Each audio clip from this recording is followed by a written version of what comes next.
আরে আমি এই কি হলাম? ভালোই হয়েছে, এই রাস্তা দিয়ে যাচ্ছিলাম, আমার তো এখন ভাগ্য খুলে গিয়েছে। যাক, পিঁপড়ে যখন ঘুমিয়ে পড়বে, এই সোনার গরুটাকে নিয়ে আমি চুপড়ি করে নিয়ে চলে যাব আর অনেক টাকাতে বেচবো তাকে। তাহলে আমাকে আর কাজকর্ম করতে হবে না। কোন আমার শোকের দিন চলে আসছে। হা হা হা হা হা। যাই, তাড়াতাড়ি ওখান থেকে সরে যাই, তা না হলে তারা বুঝতে পারলে সমস্যা হয়ে যাবে। বন্ধু পিঁপড়া, তুমি কেমন আছো? তোমার সঙ্গে অনেক দিন পর দেখা হলো। যাক, অনেকটাই ভালো লাগছে আমায়। বন্ধু ফড়িং, তোমার সঙ্গে অনেক দিন পর কথা হচ্ছে, অনেক দিন পর দেখা হলো আমার। তোমার বাড়ির সামনে দিয়ে যাচ্ছিলাম, তাই তো ভাবলাম তোমার সঙ্গে দেখা করে যাই। কখন যে আবার তোমার সঙ্গে দেখা হয় ভেবে পাই না। তুমিও অনেকটাই ব্যস্ত থাকো, আমিও ব্যস্ত থাকি, সেভাবে আর আগের মতো কথা হয় না। বন্ধু ফড়িং, তুমি তো তেমন ভাবে খেতে পেতে না, আর তোমার বাড়ি ঘরের অবস্থা তেমনটা ভালো ছিল না।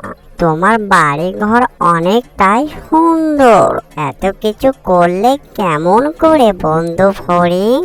বন্ধু পিঁপড়া যদি জানতে পারে আমার রহস্যর কথা, তাহলে তো সেও বলবে আমার মতো বড় লোক হতে চাইবে। কি করি ভেবে পাই না। বন্ধু পিঁপড়ে, তোমাকে কিছু কথা বলবো, তুমি কিন্তু কিছু কথা বলতে পারবে না। এই বন জঙ্গলে একটি জাদুর গরু রয়েছে, গরুটা সোনার গরু, তুমি যেটা চাবে সেটাই দেবে। তার সঙ্গে হঠাৎ আমার দেখা হয়ে গিয়েছে বন জঙ্গলে। তারপর সবকিছু খুলে বললাম, তারপর থেকে আমি আস্তে আস্তে উন্নতি হতে থাকলাম। এই হলো আমার রহস্য কথা, বুঝতে পারলে বন্ধু পিঁপড়ে? বন্ধু ফড়িং, সোনার গরু কোথায় পাওয়া যাবে তাকে? সে কোথায় থাকে বলতে পারবে তার বিষয়ে? বন্ধু পিঁপড়ে, তোমাকে কিছু কথা বলি। সোনার গরুর কাছে তেমনটা ভাবে কোনো কিছু লোভ করে চাওয়া যাবে না, সে তার নিজের মন থেকেই দিয়ে দেয়। আর যারা মিথ্যে কথা বলে তাদেরকে সে পছন্দ করে না, আর সে এক জায়গায় থাকে না, তার মনে যেখানে ভালো লাগে সেখানেই সে যায়। মাঝে মাঝে তার সঙ্গে আমার হঠাৎ হঠাৎ দেখা হয়ে যায়। জানি না সোনার গরু এখন কোথায় আছে, সে বিষয়ে বন্ধু বলতে পারবো না পিঁপড়ে বন্ধু। কিন্তু বন্ধু পিঁপড়ে, তার কাছে তেমনটা ভাবে লোভ করা যাবে না, লোভীদেরকে সে পছন্দ করে না, বুঝতে পারলে বন্ধু পিঁপড়ে? বন্ধু ফড়িং, তোমার সঙ্গে অনেক কথা বললাম, যাই, এখন আমি বাসায় যাই। বাসায় আবার আমাকে অনেক কাজ করতে হবে, আবার কথা কবনি বন্ধু ফড়িং। আরে এই কোথায় চলে আসলাম আমি? জায়গাটা দেখতে অনেকটাই অদ্ভুত, এরকম এর আগে জায়গা দেখিনি, এই প্রথম দেখলাম। আমি মনে হয় বন জঙ্গলের বাইরে চলে এসেছি। যাই, এখানে যদি মানব জাতির হাতে পড়ে যায় তাহলে আমার তো সর্বনাশ হয়ে যাবে। যাই, তাড়াতাড়ি বন জঙ্গলে লুকিয়ে পড়ি। আরে এটা আবার কি? এটা তো অনেক সুন্দর একটি গরু। বন্ধু ফড়িং বলেছিল সোনার গরুর কথা, মনে হয় এটাই হচ্ছে সোনার গরু। এই যে গরু মামা, তুমি কোথায় যাবে? হ্যাঁ, আমার বাসায় এসেছো কেন? তোমাকে তো চিনলাম না, তুমি কোথায় থাকো গরু মামা?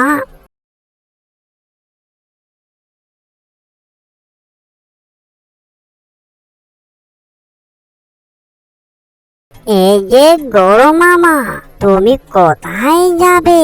তোমাকে আমি যেতে দিলে গেতো তুমি যাবে? তুমি হচ্ছ একটি সোনার গরু। আমার বন্ধু ফড়িংয়ের কাছ থেকে শুনেছি তোমাকে আমি এত সহজে যেতে দেব না।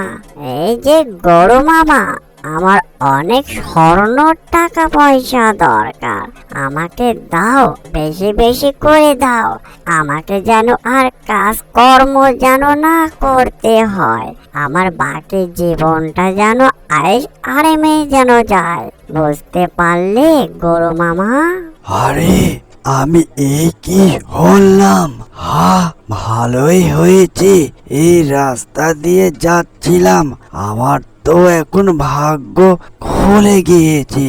যাক, পিঁপড়ে যখন ঘুমিয়ে পড়বে, এই সোনার গরুটাকে নিয়ে আমি চুপড়ি করে নিয়ে চলে যাব আর অনেক টাকাতে বেচবো তাকে।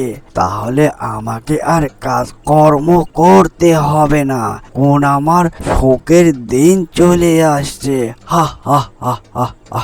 যাই, তাড়াতাড়ি ওখান থেকে সরে যাই, তা না হলে তারা বুঝতে পারলে সমস্যা হয়ে যাবে। এই যে লোভী পিঁপড়ে, আমাকে তুমি ছেড়ে দাও, আমি আর এই জায়গায় আর আসবো না, আমাকে তুমি ছেড়ে দাও। অ্যানিমেশন কার্টুনটি যদি ভালো লেগে থাকে, লাইক, কমেন্ট, শেয়ার আর সাবস্ক্রাইব করতে ভুলবেন না। এরকম নিত্য নতুন ভিডিও পাওয়ার জন্য আমাদের চ্যানেলের সাথে থাকবেন। এতক্ষণ সাথে থাকার জন্য ধন্যবাদ।